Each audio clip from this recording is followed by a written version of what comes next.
Lake Umbra. Written by Andrew Adams and narrated by Chadwick Polson. Is there no moon tonight? Sharon asks, peering inquisitively through the windshield. There is, but it's tiny, and I only know because I've been staring that direction for most of the night. Look over here.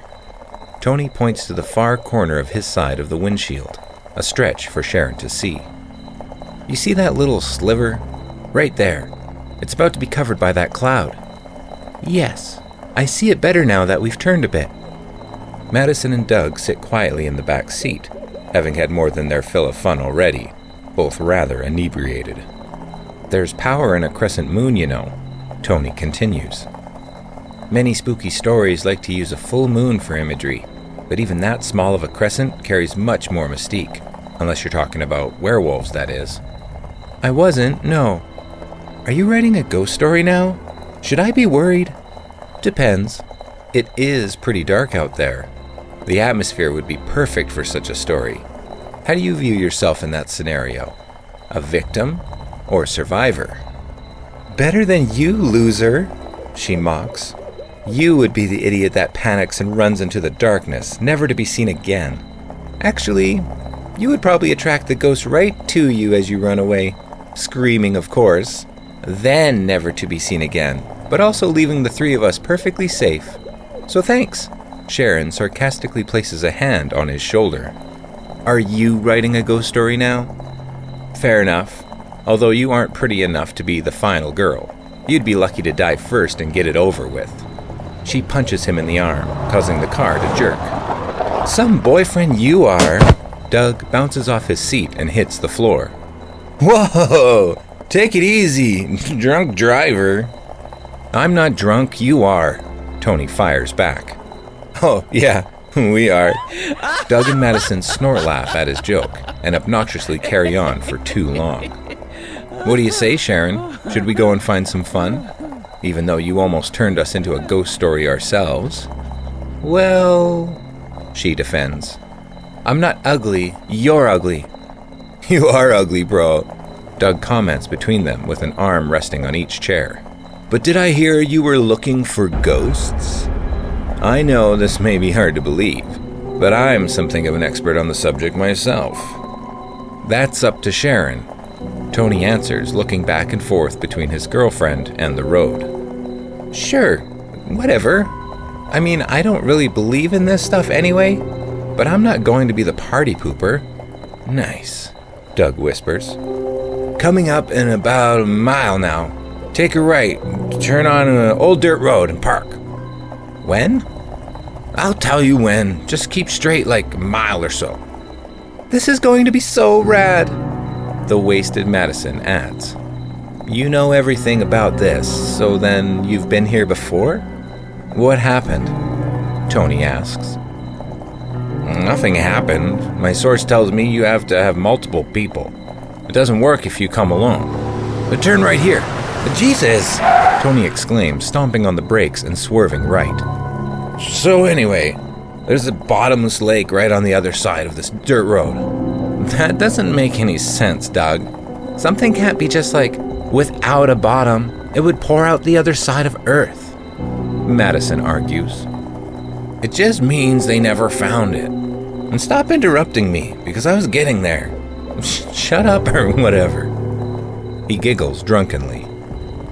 Yeah, so anyway, there's a fisherman, supposedly. Some people say they see the souls that have drowned as well. Why a fisherman? Seems random for a lake, Tony muses. Legend is he was a deep-sea fisherman who owned this land. One night he heard some college kids out here swimming, probably doing drugs or drinking, you know, or whatever. They ended up drowning and he dove in trying to save them, but didn't resurface for 24 hours. Now he patrols the area every night and drowns anyone on his property as a sort of revenge. He chuckles. They drive past the private property sign and the car comes to a long screeching halt down the dirt road. What the hell are you doing, Tony? Sharon shouts. This isn't a game, Doug. I'm not going to risk all of our lives to chase thrills in the middle of the night. I thought it might be fun, yeah, but this isn't the same as saying a name into a mirror 3 times or messing around with a Ouija board. We're on his property now, and you're telling me he drowns anyone he finds here? Babe, it's just a myth, Sharon confronts. Every small town has them. They're all for fun. It's ridiculous, if anything. That's fine, and I like ghost stories, but I'm more concerned with getting us all home safely. I made a mistake. I'm willing to admit it. Let's get home now and just be done with it. Tony puts the car in reverse, but the back tire spins without traction in the loose dirt, and they stay stuck in place. You're a real bummer, dude. Madison laughs. Tony ignores her quip and reaches into the glove compartment to grab his flashlight, staring sternly at Sharon. He climbs out of the car to inspect their situation. What's wrong with your boyfriend, Sharon? She continues. Yeah, he's being a real sissy all of a sudden, Doug echoes. My boyfriend? The man who got your sorry drunken asses home tonight and a dozen nights before this? The man who never asks for anything but always takes care of everyone? That guy? Don't get your panties in a bunch, Doug whispers weakly, looking at Madison for support. Whatever, Sharon replies, getting out of the car to help Tony. The couple sits in the back seat, buzzed and exhausted, but comfortable enough to relax in their present situation. Tony, where are you? She asks. I'm over here, trying to get signal. He waves the flashlight to guide her. What are we going to do now? Do you need my help? There's a nail in the tire, Tony responds. We have a flat and I can't call anyone out here. Can't you change it? Hell, even I know how to do it. Yes, I know how to change a tire, but Doug doesn't keep a spare, apparently. Would you expect anything different? Oh, Tony, you're so responsible. Why do you keep such dumbass friends? She guffaws into the black night air. I wish I had a solid answer for you. Let's walk back toward the main road a bit until we can dial out. They'll probably be asleep in there. Lead the way. You're the one with the flashlight. You know there's nothing to worry about, Tony? You know that, right? Yeah, I know. It just crossed through my mind that this is a stupid idea regardless. Like, what are we hoping to achieve either way? Tony continues onward with his trusty flashlight shining the way as they walk for several minutes and nearly hit the main road. What's that on the floor up there? That ain't dirt. It looks shiny. He continues, pointing the light ahead of them and aimed toward the floor. Nails? They're nails! Thousands of them in a wide row stretching across the entire road. Sharon kicks the massive pile. It's a miracle we only lost one tire. Sharon, you can't seriously be making jokes right now. It's obvious this was placed here deliberately as a trap. This isn't the same thing as someone just dropping a box of nails. Keep your voice down if you're so worried about it. Yes, I agree with you. This was done on purpose, but probably as a deterrent, not to murder us. We are on private property, Tony. I wouldn't want people driving through my backyard either. I get you're a logical person, but that's taking it a bit far, don't you think? Maybe if there was only a no trespassing sign, I might agree with you more, Tony argues. Fine, but what do we do now?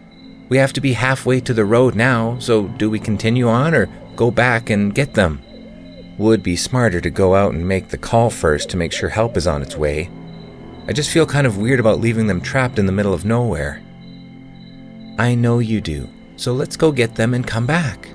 We'll be out on the road all together in less than 15 minutes, and we can wait for help there.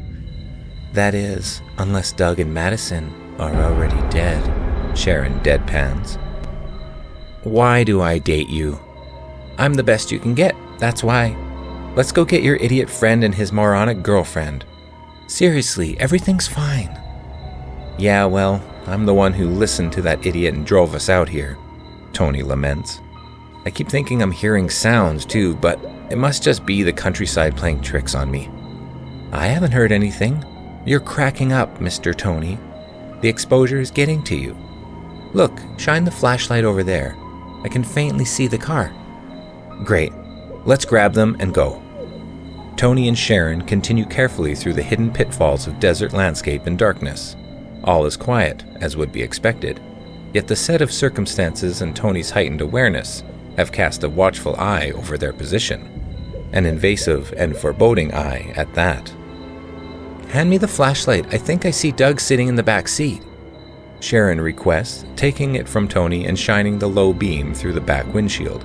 Doug's head lights up, but he doesn't move. "Shit," Tony mutters, covering his mouth. "He's just drunk. That's what drunk people do, they pass out. We'll go open the doors and wake him up, then get moving." "You're very calm about this, especially considering how you didn't really want to come out here." "What can I say? I'll be taking my told you so any time now." She beams, turning the flashlight upward at her own face to look like a demon. They both step up to the car and grab a door handle. Sharon pulls hers and cracks the door ajar, causing Doug to immediately slump over. Tony stops himself from leaping over the car as Sharon stifles a shout. She flashes the light directly in Doug's face, and he begins to stir. "It wasn't me, officers. I just fell asleep," he slurs. Doug and Sharon groan together in exasperation. "We came back to get you, bozo," she grumbles. "Where did Madison go?" "She had to take a piss. She said she was going down by the water." "Christ, Doug," Tony chastises. "You really let her go down there alone and with no light?" "What's the difference?" "The fishermen might drown her down there, that's what." Sharon scolds him. "You don't believe in all this. It's a myth. There's no silly fishermen or drowning bodies. Those are just stories made up to occupy drunk teenagers. Hell, I was just trying to occupy a drunk me." "Hey, you guys made it back. Is the tire fixed?" Sharon turns quickly with the flashlight to see Madison stumbling up the hill. "See?" Doug chuckles. "It was just a goofy story about a dumbass fisherman. Lighten up, Tony." A harpoon bursts through the windshield and impales Doug's head against the back seat amidst the unmistakable sound of shattering glass. The steel bolt sticks straight out from between his eyes, and he instinctively reaches up to try and pull on it for several seconds with a blank face devoid of thought. Both his hands grasp for the rod aimlessly without ever actually grabbing it, before his body finally falls limp. Sharon stands outside Doug's open door, getting pelted with renegade blood splatter as the squelch of his skull being invaded rings through all their ears.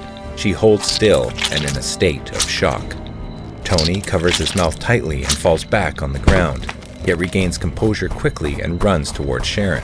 He takes her hand and begins to dash back the way they came, without even taking the time to wipe the blood from their face. Madison stands frozen in panic, watching Doug's feeble attempts to remove the spear from his face. After a delay of several seconds, she brings her head back to unleash a mortified scream. "Madison! We have to run now! Madison!" Sharon pleads to their catatonic friend. A faintly visible figure in a yellow suit lumbers forward and raises the spear gun again. "Madison! Now! Go! Turn and go! Now!" Tony shouts, nearly lifting Sharon off the ground to pull her away. The second shot rings throughout the trees and over the open plain. Sharon turns desperately to check on Madison as they run in the opposite direction, but all she sees is the harpoon projectile only a few feet from her body, seemingly stuck in stasis mid-air. One pump of the heart feels like a minute's worth, cascading through her body as though an avalanche of blood has burst her arteries open. Madison is as good as dead already, and there is nothing she can do about it. The spear lunges forward in real time, bursting through Madison's ear and exiting the other, while roughly equal lengths protruding from both sides. She falls back limp, and in the same dire shape as Doug. "Sharon? Tony's voice cuts through the fog. Sharon! Right now!" She realizes suddenly that they have already begun to run away as her feet move involuntarily beneath, while her mind remains wishing she could have saved Madison. She always thought horror movie characters acted unpredictably, but it turns out watching your friend's murder feels like nothing. An overload of the senses unlike anything she could have ever prepared for. The worst thing she had ever experienced to the power of 10. and that may be only scratching the surface of the horror her body is currently hiding beneath a galvanized surface. They run, cool night air burning their lungs and throat, yet they continue running onward, trying their damnedest to leave the atrocities behind and complete the impossible escape. Why did they return to the car? They were free, yet decided to voluntarily walk back into the lake of fire. We can get there, Sharon. I can see the street now. Go! Go! A teenager steps into their path, looking decrepit even under the limited light of the moon. Tony hits the brakes and nearly spins out like a runaway car. Sharon stands behind him, feeling the pounding of his pulse inside her hand. The young girl tries to speak through garbled sounds as water pours from her mouth. Each syllable produces another mouthful of liquid falling to the ground. Their eyes adjust finally to find the girl's skin, a pale shade of blue, and her eyes a dull gray. She raises her left arm and points to the lake adjacent. Tony turns to Sharon and nods decisively. He channels his best tackle from his college football days and barrels through the girl like a rabid bull, still grasping Sharon's hand for dear life behind. She feels a bit of warmth within just thinking about Tony's protective instincts, which consequently happened to be one of Sharon's favorite aspects of him. He would never leave her behind no matter how dire the circumstances, which is at the least a small bit of comfort within the current situation. Now 3 figures step before them, appearing to be a family, but Tony doesn't stop this time. He bowls through and immediately runs into resistance behind, as more and more lifeless gray-blue faces step in to hold him back. He cocks his arm back to swing at the assailants, though their numbers overpower him, and they easily take control of the skirmish by holding Tony's arms down. Shadowy creatures circle overhead amongst the trees and ready to pounce. Scores of drowning victims surround Sharon and Tony to ensure they don't escape the lake. He grows restless in holding and elbows, claws, and wills his way to freedom while buried under the watch of an unrelenting army. They finally acquiesce as rows of them step aside in front of Tony to reveal the yellow-cloaked fisherman emerging from between the scattered sides of the dead. Tony continues to swing, as it is his nature, punching repeatedly those impervious to his punishment. More pile on in their stead, latching to limbs, necks, and heads, when eventually Tony and Sharon stand immobilized under the yellow-suited man's gaze. Sharon stares at her boyfriend for the final time, a man so sure and true, now held limp by characters of an urban legend. The fisherman primes his spear gun for the 3rd time. Tony widens his eyes at the gravity of the situation and throws several more elbows in a frenzy to be free. The harpoon shoots through one of the drowned victim's chest and opens a wound from which water flows onto the ground. He drags Sharon further, but finds it as difficult as running out from a pit of quicksand while the legions of the drowned grasp at his shoulders again. This is it. Sharon recognizes it, as do the damned. She quivers violently, grasping Tony's hand inside her own clammy palm, while the yellow fisherman stares them down maliciously behind the darkness of the shadow cast by his hat. He turns and marches toward the lake, followed by the dead who fall in line. A shove from behind sets Tony in motion, still clinging to Sharon's hand. What do we do? She trembles. What can we do? They're pushing so hard. It's not even an option to stop.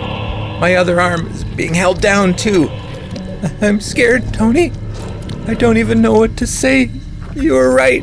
We should have listened to you. We should have just gone home. Stop, he whispers. There's nobody else I would rather die with. I just hoped it would be much later. But here it is. We accomplished it all. Till death do us part. Sharon laughs through tears. The only sound to be heard is the synchronized stomping of the deceased trudging forward, their waterlogged shoes turning the trail to mud with each squish and step. A raven croaks somewhere overhead. It must be near sunrise now. Were you not scared? Of course I'm scared. I wish there was something we could do, anything at all. But I think that option is gone. I'm all ears if you're working on a plan. They begin to walk downhill, and the glass-like surface of the lake enters their view with the silver of the moon reflecting at its center. There's power in the crescent moon, you know. Tony squeezes her hand and smiles weakly. He sees another group of the dead to his left and out of Sharon's view, dragging long, thick chains hooked into Doug and Madison. They tug his friend slowly and methodically into the lake, nearly without disrupting the surface. He keeps this to himself, for Sharon's sake, or maybe for his. Can't be sure anymore. The yellow fisherman wades into the water at about knee level. He turns and stares at the row of drowned victims, who stomp into the ground even harder as they pick up the pace. They descend mindlessly into the bottomless lake in a single file line, the sounds of footsteps decreasing progressively as more of them march below. Sharon and Tony step into the water with trepidation as icy premonition rises through their shoes. This will be their tomb. The fisherman stands to the side of the line, staring as the young couple wades further out for their baptism into the legend of the bottomless body of water, Lake Umbra. They squeeze each other's hands one final time as they are forced further out, and the tops of their heads bow beneath the surface. Bubbles arise for several seconds until the final one pops, and silence overtakes the land. The fisherman observes to assure nothing or nobody returns, then saunters out of the lake as the ravens begin to croak in earnest.